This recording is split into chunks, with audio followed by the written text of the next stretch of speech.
Lionel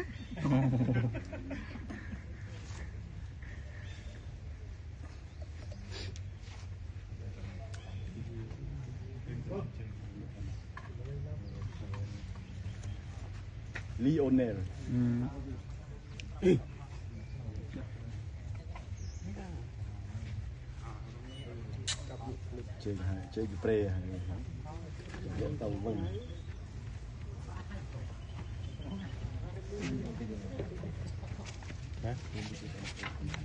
đi đi để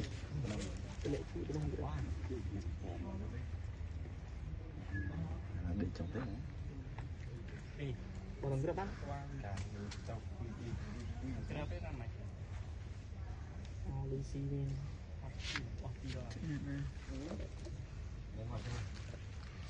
ini ada kerja.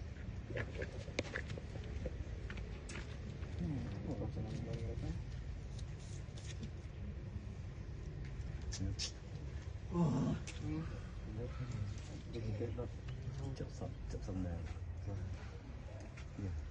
Sắp đến mùi.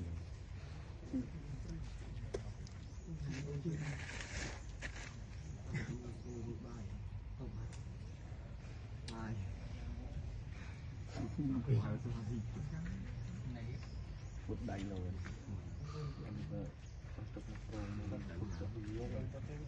đi bằng một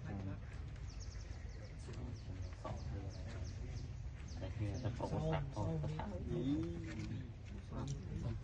chui đi nó rất là út cái cắt tay rồi anh cơ ra máy ôm nó tay chỉ cắt đánh đấy đâu dừng để đáp được chim linh mục mà sợ đi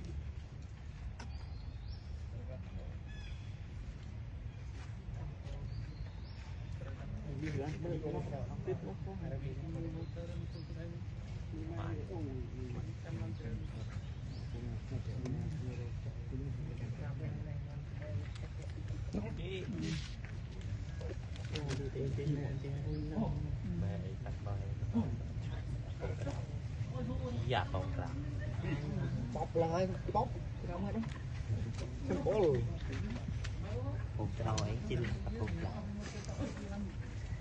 lại giờ là kia đây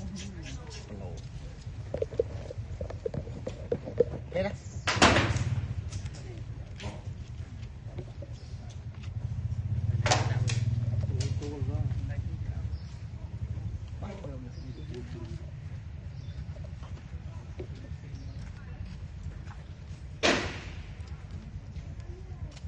lá nào luôn